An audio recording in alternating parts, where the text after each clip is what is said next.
¿Estás buscando una nueva administración para tu edificio? Entra a administradoreschile.cl, la base de datos de administradores de edificios y condominios más grande a lo largo del país. Capacitados con el uso de la plataforma para administradores Comunidad Feliz y con conocimientos de la nueva ley de copropiedad 21.442. Entra a administradoreschile.cl, llenar formulario y te enviaremos gratis 3 opciones de administradores de edificios para que tú elijas la que más te acomoda. Una comunidad bien administrada es una comunidad feliz. Conoce Bendito Residuo, es un emprendimiento que nace desde la necesidad de generar un cambio cultural y una transformación integral en el retiro y manejo de nuestros residuos. Son una empresa que genera un motor de cambio, conciencia y responsabilidad social. Conoce más de Bendito Residuo en www.benditoresiduo.cl. Escuchas Clave Morse. Bueno, ya lo decíamos hace un momento, ayer finalmente el Congreso despachó la ley de fraccionamiento pesquero con distribución de merluza común a favor de la industria, entre otras cosas. Hay varios temas ahí que entender. Recordemos que Clave Morse es un espacio donde tratamos de decodificar los temas económicos, entenderlo.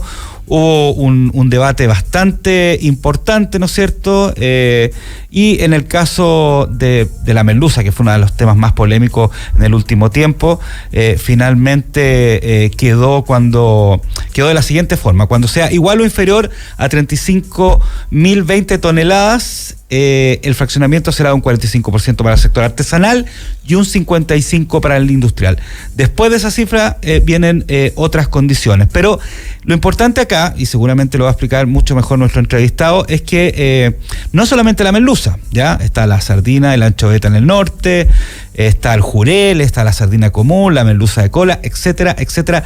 Cada una de alguna forma tiene su elemento, tu fraccionamiento en diferentes partes del país, con diferentes cuotas también, como decía, en una discusión bastante álgida. Y para eso, y conversar sobre este tema, estamos en el estudio de Radio La Clave con don Julio Salas, subsecretario de Pesca y Acuicultura. Don Julio, ¿cómo está? Muy bien, contento. ¿Con un respiro así? ¿Ah? Sí, la verdad es que estamos muy satisfechos. Ha sido un arduo trabajo llegar hasta la aprobación de este proyecto. Perfecto. A ver, vamos a ir con unas cosas primero más técnicas, para entenderlo bien. ¿Cómo se distribuía esto antes y por qué de alguna forma nace la idea de hacer este fraccionamiento y finalmente llevar este proyecto al Congreso, que ha sido bastante polémico, que finalmente salió a luz? Pero específicamente expliquemos por qué y por qué es importante hacer un fraccionamiento. ¿Ah? Bueno, el fraccionamiento es, para los auditores que no están familiarizados con la pesca, es cómo se distribuye el acceso a los recursos pesqueros entre el sector industrial y el sector artesanal. Y como en materia pesquera se puede pescar lo que los científicos definen como cuotas, es decir, aquello que logra que el recurso sea sustentable, claro. Eso finalmente cada año se tiene que dividir. Y se divide cuánto pueden pescar los artesanales, cuánto pueden pescar los industriales. Por eso es que es muy importante, porque finalmente limita las posibilidades de desarrollo de los sectores. Y en el caso del sector artesanal, el límite al desarrollo del sector artesanal era completamente injusto y arbitrario, porque se había definido en la ley vigente con un sesgo, evidentemente, en favor del sector más poderoso, en este caso, que era el sector industrial. ¿Cómo se fija esta cuota? ¿De qué cosas depende? ¿Finalmente es un tema más político o hay un tema técnico por detrás también para, obviamente, tratar de equiparar la cancha entre ambos sectores, digamos? ¿Cómo se define? Hay 3 cosas que hay que distinguir. Uno es, cada año se define una cuota, cuánto es lo que se puede pescar. Ya. Y otra cosa distinta es, la ley define de qué manera se tiene que distribuir esa cuota que se define cada año. Ya. ¿Cuánto le corresponde a los artesanales? ¿Cuánto le corresponde a los industriales? En este caso, la ley de fraccionamiento define para 23 pesquerías cuál es la proporción que le va a corresponder a cada uno. Uh-huh. Y el compromiso del gobierno era que en todas las pesquerías donde participa el sector artesanal hubiese un crecimiento importante de la fracción artesanal. Y hemos cumplido cabalmente ese compromiso. No existe ninguna pesquería que se haya definido en esta ley de fraccionamiento en que el sector artesanal, si realiza faena en esa pesquería, no haya tenido un crecimiento significativo. Ya, ahora la última pregunta técnica, para entenderlo bien. Todos los años se define cuál es la cuota. esa cuota se hace una investigación, por ejemplo, de cuánta, voy a hacerlo bien simple, cuánta cantidad de peces hay en ese momento, porque me imagino que eso depende también del cambio climático, de un montón de cosas. Eso, ¿cuándo se define? ¿Cuándo se da a conocer ya para que tanto los pescadores artesanales como industriales tengan claro y cuánto van a pescar, y si además esa cuota sobrepasa, por ejemplo, en el caso de la melusa, esos 3.050 toneladas?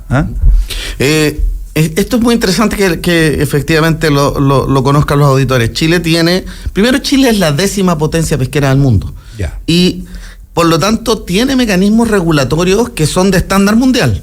Entre ellos, que la definición de estas cuotas dependen de comités científicos. Ya. Los comités científicos están integrados por académicos de diferentes espacios que constituyen un comité para la pesquería X, por ejemplo para la pesquería del Jurel, otro para la pesquería de la merluza, otro para la pesquería del congrio. Estudian esos a través de instituciones especializadas. De hecho, existe una institución de investigación pesquera en Chile que se llama IFOP, que es una institución que participa en un directorio de la Corfo, y que tiene 2 barcos de investigación pesquero que realizan sondeos, hidroacústica, mediciones, y finalmente permiten establecer una propuesta de cuota que la Subsecretaría de Pesca año a año, normalmente entre noviembre y diciembre del año anterior, define para el año siguiente, perfecto, en función de lo que han propuesto los comités científicos. Ya, perfecto, ahí queda clarísimo. Ahora, la merluza fue la protagonista de esta discusión, ¿ya?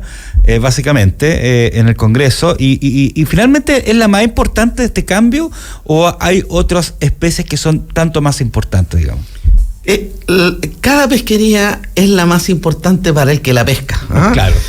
Para las caletas que están destinadas a esa función. Pero si lo queremos analizar en términos económicos, la propia industria ha señalado que esta redistribución significa 160 millones de dólares que cada año van a pasar desde el sector industrial al sector artesanal, es decir, posibilidad de acceso a peces por un valor estimado de 160 millones de dólares al año. Eso es lo que va a crecer la pesca artesanal cada año. Y si queremos distinguir esos recursos, probablemente la redistribución más importante es la que está en la sardina y anchoveta, particularmente la sardina y anchoveta en el Norte Grande. No nos olvidemos que ahí hubo un senador, el ex senador, el senador Orpiz, y una ex diputada, la diputada Isasi, ambos del Norte Grande, que fueron condenados por cohecho, y hubo una empresa que fue condenada por soborno.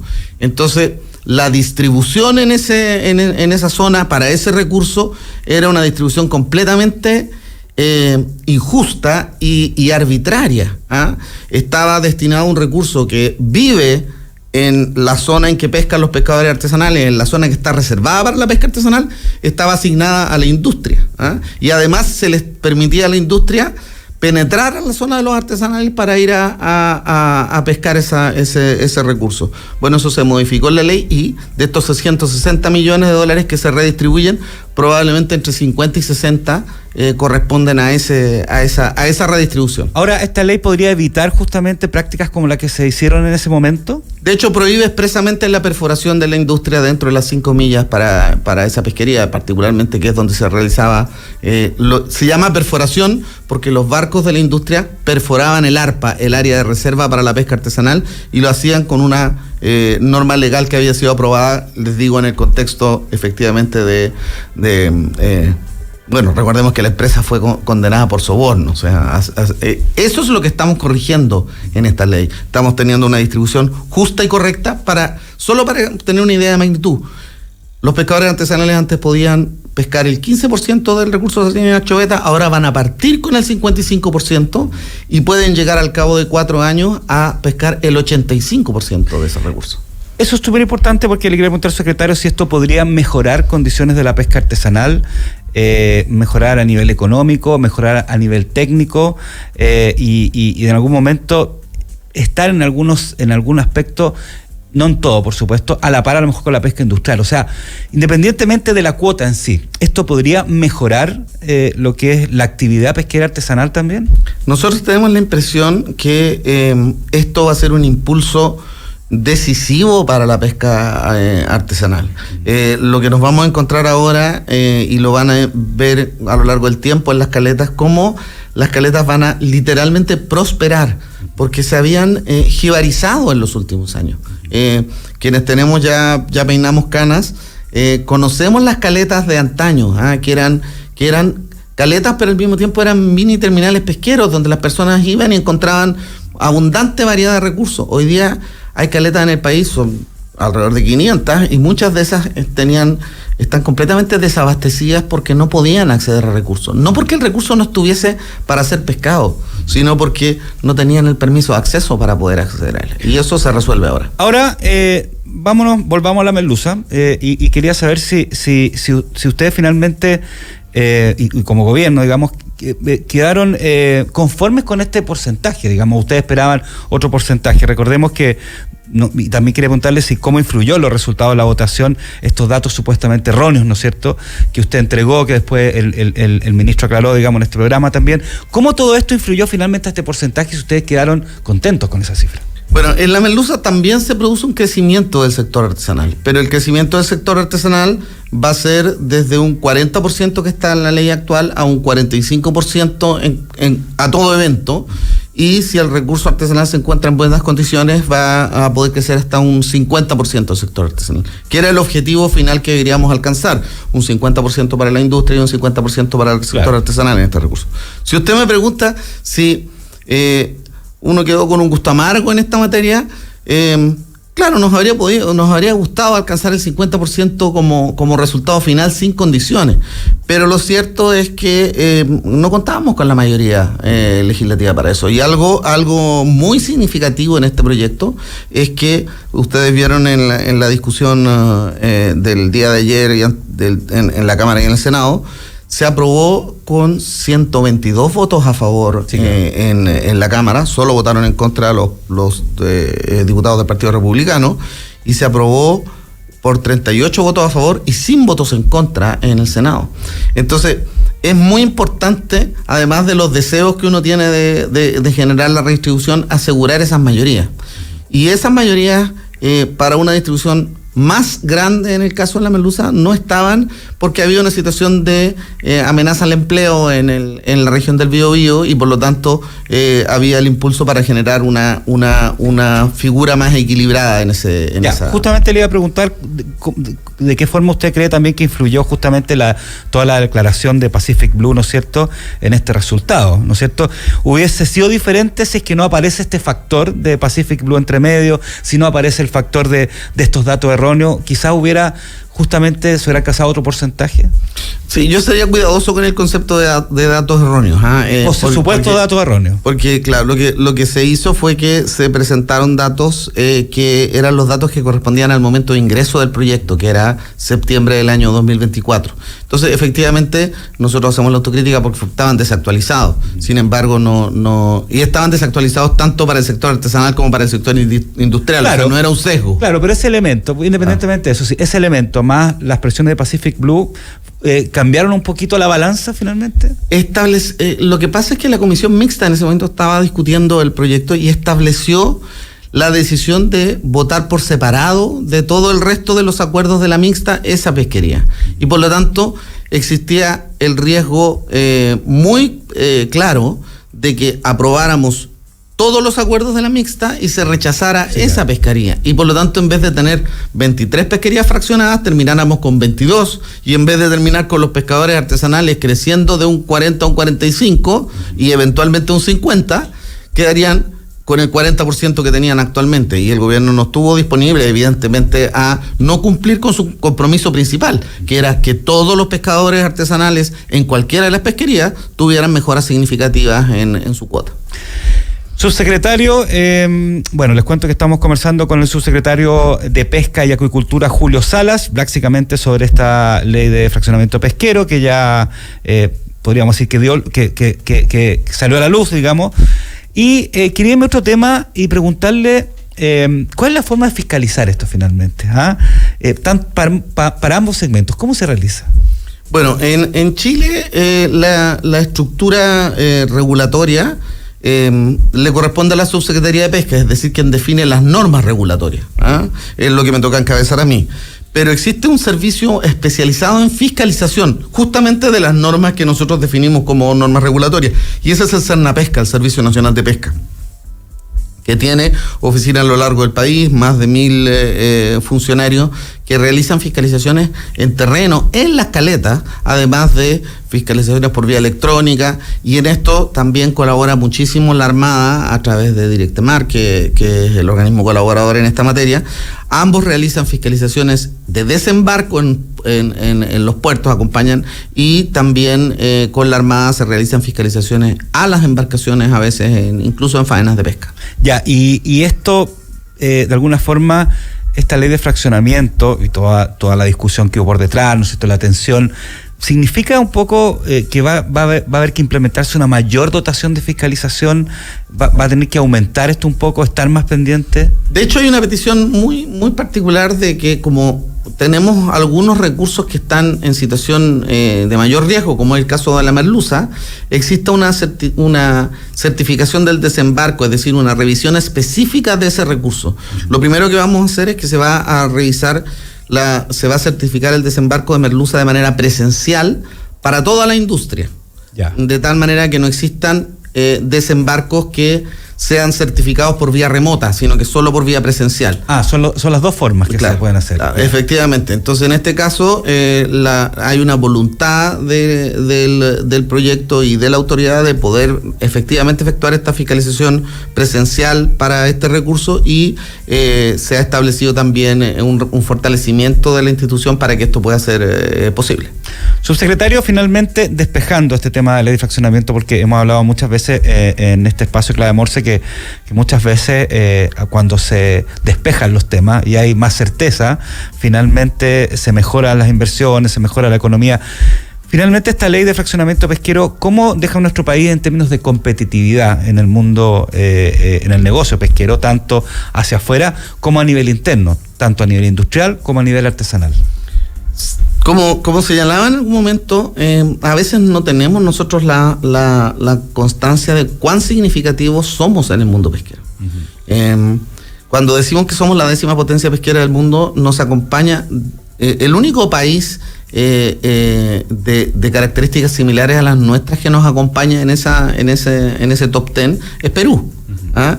El resto de los países son enormes potencias. Ecuador es gigante, creo. No, Ecuador no es top 10. No es top 10. Los países que nos acompañan ahí son China, Rusia, la Unión Europea. Estamos hablando de enormes potencias pesqueras. ¿Ah? Nosotros estamos en un nivel mayor con Perú, incluso un poco más adelante que nosotros. Entonces, las posibilidades de desarrollo aquí es que se ha logrado una ley que a nuestro juicio permite convivir bien el desarrollo del sector industrial, porque la industria tiene derecho a desarrollarse y a crecer en la actividad pesquera, indudablemente, y para eso lo mejor es que existan reglas claras y no reglas teñidas de turbiedad como existían en la normativa vigente. Yo creo que claridad en las reglas de juego permite la proyección de los negocios hacia futuro. Y segundo, yo creo que vamos a tener un sector artesanal que va a dar que hablar en los próximos años.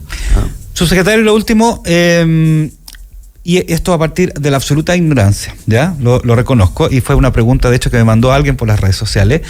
El caso del salmón entra en una esfera totalmente diferente al tema del fraccionamiento, dando cuenta que es una industria tan importante en nuestro país, la segunda de mayor exportación. Sí, de hecho la subsecretaría es subsecretaría de Pesca y de Acuicultura, ¿ah? Y son materias distintas completamente. Ahí no hay fraccionamiento. Allí hay otro. Allí hay totalmente frente con las concesiones. Hay que pensar que la pesca se asemeja mucho más a una actividad de caza y recolección. Claro. ¿Ah? En cambio, la acuicultura se asemeja mucho más a una actividad de cultivo, de siembra. Claro, ¿ah?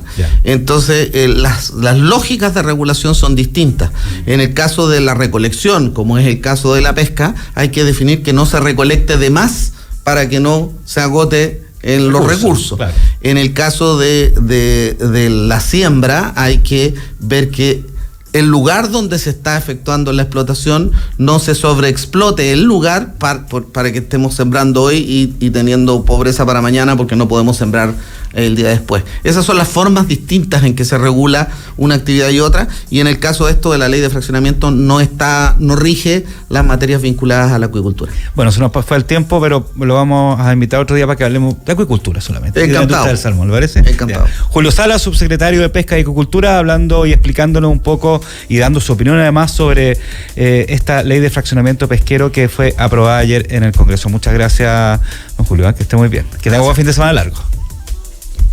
Y a la vuelta de la tanda comercial volvemos con Clave Morse, donde vamos a estar hablando de un tema muy importante que tiene que ver con la convivencia en los condominios, en los edificios, junto a Comunidad Feliz.